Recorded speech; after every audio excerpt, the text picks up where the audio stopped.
Turn up your volume. Because you're about to listen to The Sick Podcast. Rays Rewind with El Bushman and Drew. Jansen. That is into center field. Here comes Kiermaier. Phillips has tied the game. Ayres Arena coming around. Throw home. Now he stumbles. But the ball gets away. Tampa Bay wins it. Brett Phillips, Game 4 hero. The sickest Tampa Bay Rays podcast. It's gonna be sick. Hey, and welcome everybody to the Rays Rewind podcast, the sickest Tampa Bay Rays podcast on the Sick Podcast Network. I am El Bushman, and as usual, joining me is Drew. Welcome in, everybody. We have a great show for you tonight. We have a guest that's coming on in just a couple of minutes. His name is Justin Ayres from the Justin Ayres podcast. Drew, before we get into that, I think as 2026 rolls in, we definitely need to change the intro, because it's getting kind of old and stale. What do you think? I don't know, man. Brett Phillips just got us the number 2 pick in the 2026 draft. So I don't know his I don't know what we would change it to. We need a brainstorm. Maybe we in a later, maybe the next episode, we brainstorm some ideas. Because there haven't been a lot of highlights in the last year or two. No. I don't know, it's got to be someone junior, I guess. But yeah, I mean, we can keep it with the Brett Phillips because he seems to bring magic everywhere he goes for the Rays. So maybe we just challenge the Rays. We just say, listen, give us something else to put on. Give us some more this year, this coming year, 2026. Make it be the year we can get a new highlight. Yeah. Well, thanks for joining in, every guys. Make sure to go to our YouTube page at the Sick Podcast Rays Rewind. Hit that like and subscribe button to get all your Rays news from us, which as we get closer to the season, there'll be more episodes dropping. But of course, this past week has been the winter meetings in Orlando. Lots of stuff happening there. Lots of surprise trades, lots of surprise signings too as well for the AL East. But there have been rumors floating around about the Tampa Bay Rays. But I want to welcome in our guest. He is the host of the Justin Ayres Baseball Podcast. Please welcome to the show, Justin Ayres. What's up, bud? Fellas, first of all, keep the intro. The intro? Okay. Yeah. It's working. That's the coolest thing ever. It's like very I'm sitting in the back, the backstage of the stream yard. I'm like, oh, these guys are doing it. Yeah. We came when we came on, when we started the show, I was like, you know what, we gotta have like a pretty good intro. Because if you have a pretty good intro, then it's all smooth sailings from there. I'm like, you know what? We got to get some clips of happy moments from the Rays. And what a happier moment would be during that time when, the airplane and Randy Arozarena. So I was like, let's clip it all together. Let's make it nice. And there we go. We'll go from there. So if you're saying we should keep it, then we should keep it. Okay. All right. That's cool. Well, welcome to the show, man. Thanks for coming on. Thank you guys for having me. It's first of all, love the StreamYard setup as a fellow. I used to use StreamYard all the time, so it's just like it's getting in the saddle again, just dusting it off. It's just like I'm ready to talk some ball, fellas. All right, so the winter meetings just happened this past week. Lots of transactions happened. I want to get your take on the biggest surprises and the biggest kind of came out of left field signings and trades that happened during the winter meeting. What kind of really stood out to you the most during this past week in Orlando? As an O's fan, I grew up in Maryland. I've been rooting for them for 20 years now. I did not see them opening the checkbook to sign Pete Alonso, the polar bear, for a cool 5 for 155. It's just, as an Orioles fan, you're just kind of like you're destined to just kind of middle around. You might lock up some of your own guys that might not work out, but I was shocked when I got the notification from Jeff Passan. That's just not the Orioles' MO. Were you kind of hesitant to believe this because of the sour taste I'm sure you O's fans still had in your from your mouth from Chris Davis because of that gargantuan contract, and then he fell off the wagon with the lack of production? Were you guys kind of like, okay, is this going to be another Chris Davis thing, or is this actually going to work for us going forward? Yeah, I'm such a battered fan. That was where my mind immediately went. I texted I have a Orioles fan friend group chat, and I was just like, this is Chris Davis. The power, first base, the money. It's all coming back to me now. So the fun fact, the girl that used to cut my hair used to cut Chris Davis's hair whenever he would come down here in Sarasota for spring training. And I would always try to get some insider information, what's going on with him? What's really going on? She's like, I don't know. I just cut his hair. I don't ask any questions about baseball. I just cut his hair. I'm like, you're lying to me. You're lying. Because a barberess or a hairdresser is kind of like a therapist. They always spill their guts to you. So I'm lying. So besides the Pete Alonso thing, I mean, I know there was a lot of rumors going around The Dodgers may make a huge blockbuster trade to get Tariq Skubal. Do you see that happening at all? If that happens, I know everybody's like, well, that's it. Baseball, it's over. The Dodgers are just going to like buy everybody and trade for everybody and get everybody that they want. Do you think that trade is actually going to happen? Because I know the owners have to sign off on it. Do you think it's going to happen? There's a possibility it will happen. I don't think it will go to the Dodgers though. I've been keeping up with it a little bit. Like I think it was JP Morosi from MLB Network said it's like less than 50-50 that Skubal gets moved at some point. I hope he doesn't, just because it was so much fun watching Detroit as like the team who had been bad for so long finally get good again. He's such a hoss out there on the mound. It's like I'd like to see him stay for a year. Obviously, he won't stay there after free agency, but like. Yeah, well, the Dodgers are also kicking around maybe trading away Glass now, so who knows? Maybe they can swap a Glass for a Skubal. I think it would have to take a lot to get Skubal over there. I mean, there's going to have to take more than Glass now to bring him over there because of just the star power they has and the type of production you can do for that rotation. I mean, I know that bullpen is their top priority. It should be, but bringing in him it's like you have a murderer's row of pitchers now. It's just. The Dodgers would be untouchable. And I hate the Dodgers so much. Somehow they would all still get injured and then they'd be thrown out. I know Dustin May's not there anymore, but they'd be like Emmett Sheehan, come July and August. Somehow it would still happen. All right, so let's get into Rays talk. Hold on, let me step back when I say big signing. Rays don't really do big signings at all. They do kind of like middle of the road signings. The first signing was getting Cedric Mullins, and then the second was getting Steven Matz to get into either the rotation or the bullpen. What are your thoughts on Mullins? To me, it's kind of a meh signing. I mean, he's a guy that adds depth to the outfield. If he can reproduce 2021 numbers, then I think it's a steal. What are your thoughts on Mullins coming over to the Rays? So I'm very familiar with Cedric Mullins' game. The 30-30 a couple years ago in Baltimore was so much fun to watch. It was a bright spot in a trash season, but he still does a few things well. Like, it's not that bad. And plus, there's no such thing as a bad 1-year deal. So was it 1 year 7, I think it was? Yeah. So that's for a guy like Cedric who's still fast. I know some of the defensive metrics weren't kind to him this year. I think defensive run saved, like, really hated his guts for some reason, but like, he's still going to give you speed and fly around and make catches in center. The power is still 15 to 18 homers a year, which is good. I also just had this thought that just like center field as a position in the major leagues is such like you don't know, like the offense as a whole for that position is so bad that like, if you can just get like league average or just like a little bit above, you would be in a great like position. Like 93 WRC plus was the center field average for the bigs last year. Steady, I think, had a 94. Tampa had an 82 WRC plus from all of their center fielders. So league average is the name of the game. The outfield, I mean, coming into the offseason, center field, it was obvious that, because last year they went in, Johnny DeLuca was the starting center fielder. He can't stay healthy. They tried a number of guys. The best fielder of the bunch, Cameron Meisner, they ended up DFAing anyway this offseason. So you knew that they were going to try and go after somebody. Personally, I love the Cedric Mullins signing. I knew you would. I knew you would. I do. Because, you would. So, I mean, I don't have like any of the numbers in front of me. Listen, I love the numbers, but we go more anecdotal evidence on this show. And for the life of me, I mean, there are so many times I can think about watching Rays Orioles games over the last 4 or 5 years. And the amount of times I was convinced we get an extra base hit, something, and Cedric Mullins tracks it down, runs it down, dives, makes a credible catch. I was like, man, I hate this guy. This guy sucks. He is ruining my night. And I was always just so impressed by his defensive ability. And I know, I was reading the other day, I think his numbers his defensive metrics were a little down this past year compared to his career. And he obviously struggled in New York, but, I think there's a lot of like human element to that with being traded for the first time. He's no longer in the same organization he's been in for, pretty much his whole career. Right. And that's always a little bit, I think, can be tough for certain players.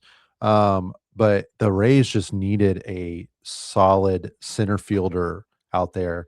We're so used as fans to having center field locked down defensively that I personally, I feel like if, as long as his bat is average, You know, I mean, we don't. That's the thing is like we don't need much, right? We just want average offense, and he can man center field, you know, day in and day out. I want something above 250. Like, give me that. Yeah, I mean, I know there's talk that like they could platoon DeLuca with him, but I don't think they're signing Cedric Mullins to platoon him. Like, I could be wrong, but I feel like he's probably going to be the guy. I mean, he was in there. I mean, Justin, correct me if I'm wrong. I mean, for when he was on the Orioles, I mean, was he in there with lefties? I'm sure he was more times than not, just maybe at the bottom of the order, or potentially at the bottom of the order, both ways. But I mean, they hit him both pitchers, right? Both sides. Yeah, he was not a platoon guy. He was in there every single day. Yeah, I can't imagine also he would like sign to not being the guy. I feel like they're like Chandler Simpson last year. Obviously, the tools are there. Sometimes it was hard for him to put it all together. I think it'd be a great like pair those two guys together. Said he's got like years in the show. I feel like that would be a really good mentor for him. Oh yeah, and Chandler needs to be in left too. I mean, he just doesn't have the arm. I mean, his arm strength is just not going to be what you need in center field, and I think you can hide it a little better in left. So, yeah, I mean, Evan, are you not a fan of the Cedric Mullins signing? I mean, it's not a splash signing by any means. It's not a splash. I know. I'm hoping that may come soon. Which we'll get into that. What was he like for the Justin? You know, with all the up and coming guys, you know, with the Orioles, especially the last couple of years, right? All those rookies and guys like Gunnar Henderson and Adley and stuff, and I know things really turned around when Adley came up, but as far as like veteran leadership, and is Cedric Mullins kind of the quiet confidence, lead by example kind of guy? I only ask, I'm curious about his leadership and what that's like in the clubhouse, because the Rays desperately also need leadership leaders. They've really lost out since Kiermaier left, and the guys, like Yandy and Brandon Lau, the guys that have been there that you would maybe look to that are in there every day, they're very much like, they're, at least from what it seems from the fan perspective, very much in the background, not going to be that rah guy that's like outspoken leader. And I'm curious what Cedric Mullins' leadership style was like in Baltimore, especially with all those younger guys, because I think the Rays could use another leader in that clubhouse. So I'm curious to know what he was like. You know what's interesting is like Cedric's first year on the Orioles, 2018, was Adam Jones's last year, and there's a lot of back and forth between like Adam Jones, he got to put him in the corner, and Cedric was the one who took his spot in center. I think Cedric and Adam had a really good relationship, and like Cedric kind of learned like the model of consistency, just like being a gamer, picked that up from him. I think that's something that he's carried through. He's been on a lot of bad Orioles teams. A lot of the guys he's probably shown up, seen them in the outfield for the first time. He's like, who are these people? There's a lot of just like rotating cast of characters. But I think he's probably going to be the quiet type of leader. I don't necessarily think he's going to be a Kevin Kiermaier kind of just like, go around the clubhouse and make sure everybody's in line type of guy. But I think he's, has a track record and the consistency in the years in the show that guys are going to listen to him. Drew, to answer your question, when I saw it come down, I'm like, yay. Like I put a bunch of gifs on X, just like slow clap, like not impressed. Yay. I mean, look, prove me wrong. Like, let's prove me wrong in 2026. So obviously, like the Rays organization has proven us wrong when it comes to signing free agents and bringing, older guys over into the clubhouse. So maybe he'll do well. I mean, maybe he'll coming back in the AL East. Maybe we'll do good for him and then playing at the Trop. We'll see. It's one of those yay signings, and hey, it adds depth into the outfield, and if he starts every day, and if he can somewhat repeat 2021 or get kind of near that or be mediocre at best, it'll be okay with me. I just want to see production. That's what I'd like to see. So yeah, I'm not thrilled about it. It's just like give me something more. Maybe I'm getting spoiled because we have new ownership. Obviously, the expectation was, hey, new ownership, we're going to spend some money. That hasn't happened yet. We kind of knew that when they had the press conference. The stadium is the number one priority. Justin, I want to kind of get your perspective on this. Going into 2026, how can they get creative to get back above 500 and into the playoffs? I know Ketel Marte is a hot name right now on the trading block right now. There have been reports that the Diamondbacks and the Rays have been in discussion about a trade package going on with Boz and Pep. Kind of give me your thoughts on that. Do you think that could happen, or is a team like the Red Sox or possibly the Yankees going to swoop in and take Marte off the block? This is another thing I was just going back and forth in the baseball group text about. It's just like this trade proposal makes no sense to me. Where the Rays kind of needed all off season and just like all year is like some depth in the rotation. Get guys who are going to make 30 plus starts. What do you not want to do? Take two of the guys that gave you 30 plus starts and trade them away for a second baseman. Unless this is all part of like get Marte, trade Bilal. I know Bilal's the rumors are floating around consistently for him, so that's kind of a bummer. But yeah, I mean, like it's not like Marte is a value either. I think he's making like 22 mil every single year for the next like 3 or 4 years. So it's like it's very uncharacteristic from the fact that they would trade from a position of like not a lot of guys there and also like pick up twice what Bilal makes. It doesn't really make any sense to me. Yeah, I looked at the proposed trades and they're like, you're gutting 40% of your rotation. So, okay, you're gutting look, Boz to me right now is kind of indisposable right now. You can trade him. I'm fine with that. Pep, I would rather keep Pep, but if you're trading both of those guys away and you're probably going to add somebody else too, probably from the minors, if you're going to let all that go, who's filling in the spots in the rotation for Pep and Boz? And that's the biggest question. I know a lot of people are on there like, well, Griffin Jackson could slot in there. Maybe Matz could slot in there. It's like, well, I don't think you're going to get the type of production from them that you would be getting from Boz and Pepio. So I agree with you. The trade doesn't make sense, but hey, maybe this year the Rays are going to kind of do uncharacteristic stuff and just make a trade like that and see what happens. I don't know. Yeah. Drew, what are your thoughts on this? I mean, I really like Ketel Marte. And so do I. I think it'd be fun. Get him in fantasy baseball. So yeah, would I love him on the Rays? Sure. But yeah, it never really made sense to me when I saw the rumors, I was like, okay, well, his contract must be pretty affordable. Must have signed one of those really team friendly deals.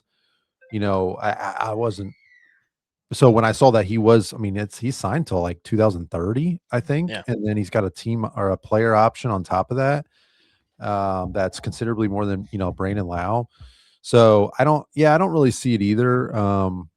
Unless they have a master plan, unless you're going to flip Bilal to the Pirates, you get one of those guys from their rotation, and then you go and try and re-sign Littell. Who do you get? Or Hauser, and that's the thing. Like, who are you going to bring back in? So. I feel like I had a friend of mine I was talking with, and I always get excited when the Rays are in rumors and trade rumors. I kind of let my mind wander and get excited about potentially getting guys. And he just says that they're in there to drive the price up for the other teams, which, I get. I think that's possible with this. It's just, there's already like 4 or 5 teams, so I don't know how they're going to drive the price up, but it doesn't really feel like a fit. I would be shocked. And like Justin, where do you think the Rays could get really innovative when it comes to this upcoming season? I had it written down just like the way they develop pitching is like that's where they have their competitive edge. They have the ability to turn guys like journeymen like Eflin and Littell, and they have the ability to turn those guys into 30 plus start horses that are like you get like a 3.5 sub-3 ERA out of them. It's like that's where they should be able like to go dumpster diving, and that's where we as fans, if they ever end like Matz is a great. What does he get? 2 for 15. I have complete confidence in the Rays pitching development that like he's probably going to kick ass this year. It's like that's just what they do with arms. So I think that's where they can get crafty, go dumpster dive. Position players are different. I don't want them to keep doing the whole Jake Fraley might need a bounce back. It's like right, doesn't really do it for me. Right. And right now I think the shortstop position too is kind of one of those question mark areas too. I know they have Taylor Walls and also Carson Williams is the future of that position too, but it's still not solidified as okay, we have a great shortstop there. I mean, look, don't get me wrong, Walls is great defensively, but he sucks at hitting.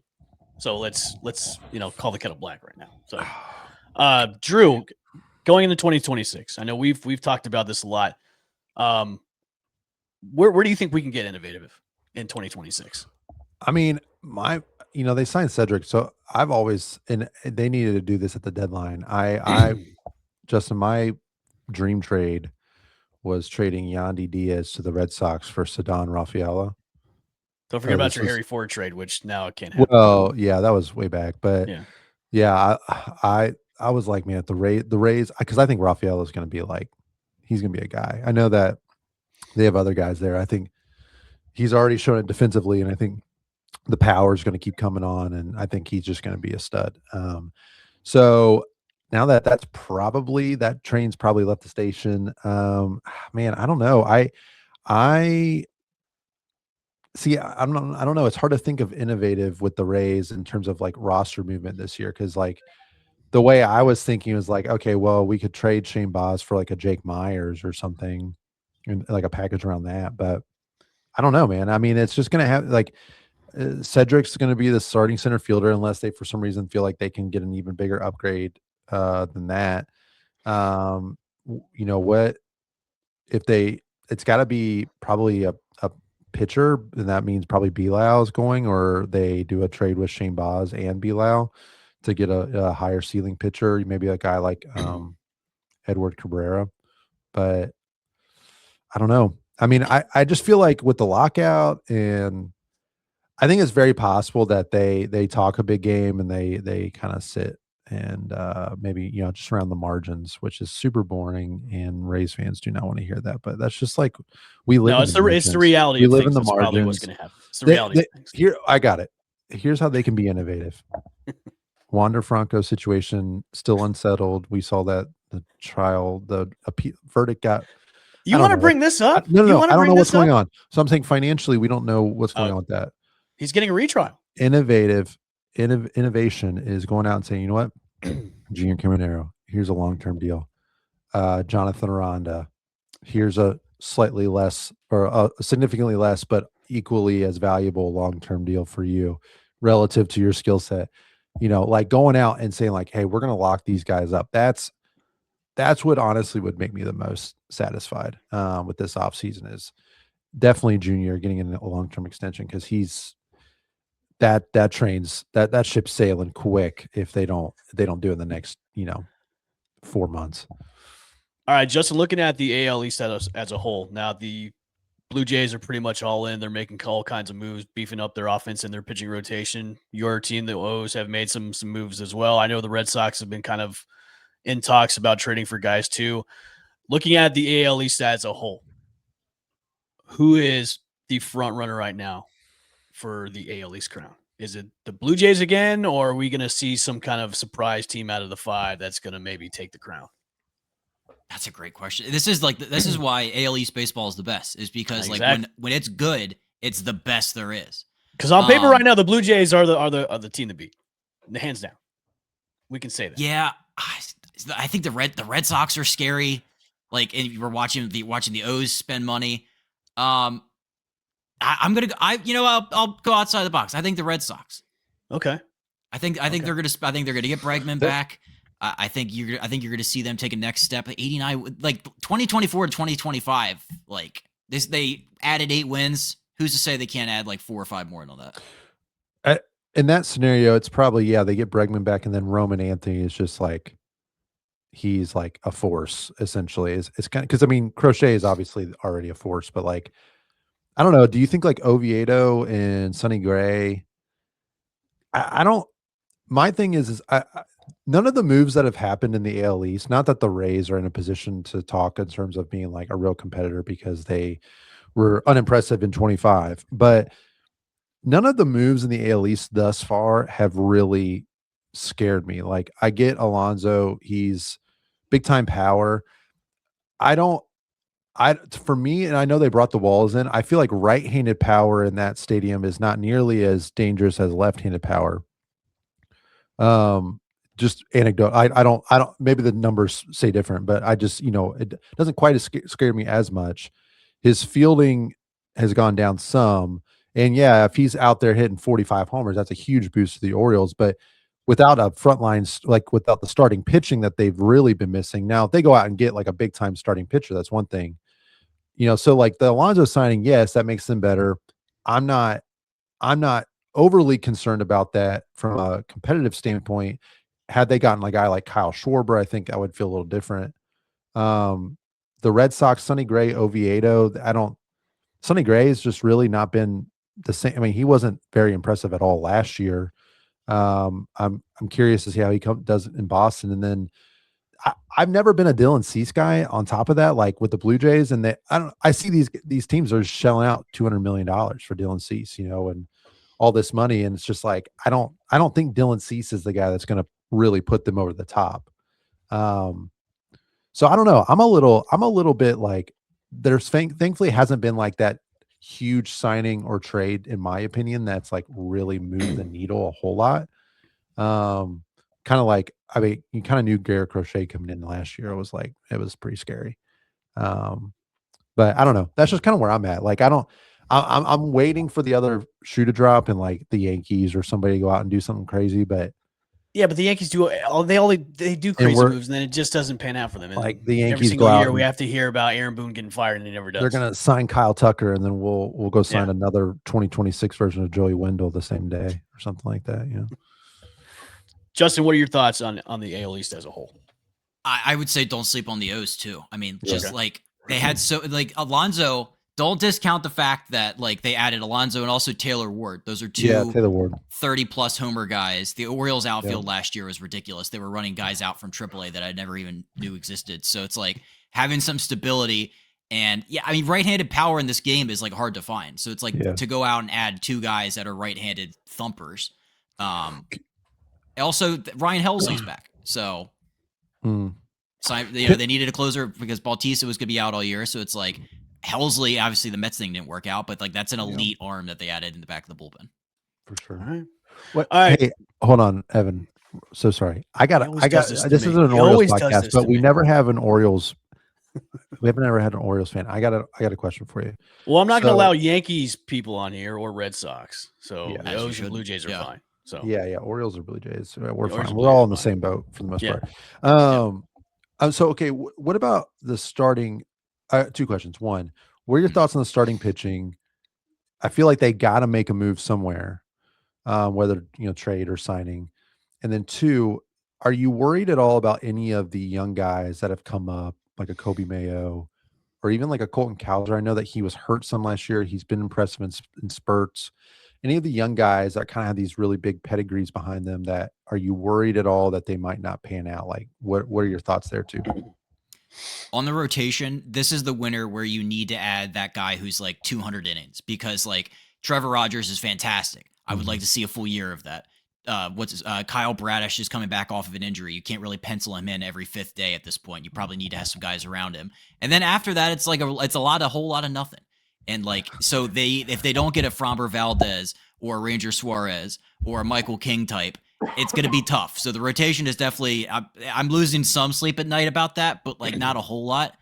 And as far as the young guys, the Orioles do a terrible job of developing them anyway. They don't give them playing time. Jackson Holliday was a mental head case and was striking out every single at bat when he first came up. It's just like, it's only the strong survive, I guess. So it's like, we messed up him. We messed up Heston Kjerstad. Don't even talk about him anymore. He's just withering away in AAA. So it's like, we don't do a great job of giving playing time to the right young guys. So I don't expect much out of like these top heralded prospects at this point. All right. Justin, I'm going to get you out of here on one last question for Rays fans. Let us know, what do you think they're going to do in 2026? It's funny because we just talked all about just like the AL East is so competitive right now. You never can write them off though. It's like sometimes you'll see in the national media, it's just like they'll have the Rays like fifth place, like Picoto might even have them at like 70 something wins. It's like you can never, like I trust Eric Deander. I trust that guy to go figure it out. He works within this minuscule payroll. I would like to see ownership spend a little bit of money. I know, like we've talked about, just like the new stadium deal is like priority number one. Don't discount this team in the interim. I'd like to see them invest a little bit more. Payroll over 100 million might be nice, but like I think they're going to be right around 500. I think they could surprise some people. McClanahan's the X factor. If we can get healthy McClanahan in there, give some starts down there. I don't see it. Evan thinks Shane's like pitched his last inning as a Ray. He said that last year. Which I mean, to his credit, he said he wasn't going to pitch last year. So I look at him as you could get him healthy and then flip him at the trade deadline if he's doing well. Because to me, he's just it's bold. Evan's cold. He's heartless. I'm a cold-hearted guy, but when you have a pitcher he's already thinking about those 2029 Junior Caminero trade proposals. No, we're not getting JC anytime soon. But I'm just looking at it as a whole with this guy who hasn't stayed healthy the past couple of years. How much more effort and time and resources are we going to pump into him if he's going to keep getting hurt? So to me, that's my kids in the background. To me, I think if you get him healthy and if there's any value with him at the trade deadline, like flip him and see what value you can get out of him. Just to me, and a lot of people are saying, especially with the Marte trade ideas, is, well, Shane's going to be there. I'm like, no, you can take Shane out of the equation for right now until he's fully healthy. Because right now the rotation, to me, he's out because he's not healthy. So I don't know. I think Shane is probably on his way out, probably next year if he's healthy. You could flip him, get him a lot back, but that's just me. So, well, it's hard because it's a cold take, but that's just me. He's a frontline guy, and it's like for a team that every once in a while you'll get a true ace, dominant number one. So they don't come around that often. So I'd like to keep believing in the fact that he'll come back and be his old self, because if he doesn't, that would just really bum me out. Yeah. Yeah, I know. It's a cold-hearted thing to say, but the investment and where you can invest, maybe developing somebody else into being that frontline starter for the team, or trade for somebody that could be your frontline starter for the team, where you have a guy that's getting constantly hurt. And he's had TJ twice. So, I mean, he hasn't panned out like a Steven Strasburg where he could come back from a TJ and be somewhat dominant. To me, he's just getting hurt all the time. So I'll leave it at that. Maybe. All right, Justin, thanks for coming on the show. Plug wherever you're at so people can find you, man. Justin Ayres Pod, Instagram, TikTok. Check us out on YouTube. Doing a ton of player interviews. I just have former Ray Paul Gervais on. That'll be coming out soon. So current Dodger. So it's we're keeping it rolling. I'm Rays sympathizer, and I watch a lot of their games, but I'm not sure I'm ready to convert my true fandom yet. But I do keep up and down with your guys' things. Yeah, awesome, man. Appreciate it. Well, thanks again, guys, for tuning in to the Rays Rewind podcast, the sickest Tampa Bay Rays podcast on the Sick Podcast Network. Please go to our YouTube page at the Sick Podcast Rays Rewind. Hit that like and subscribe button and get notifications when new episodes drop. We'll see you guys later on the Sick Podcast Rays Rewind. See ya. And that's a wrap. Hope you don't miss us too much until next time. Follow the Sick Podcast Rays Rewind with El Bushman and Drew on YouTube, Google Play, and Apple Podcasts.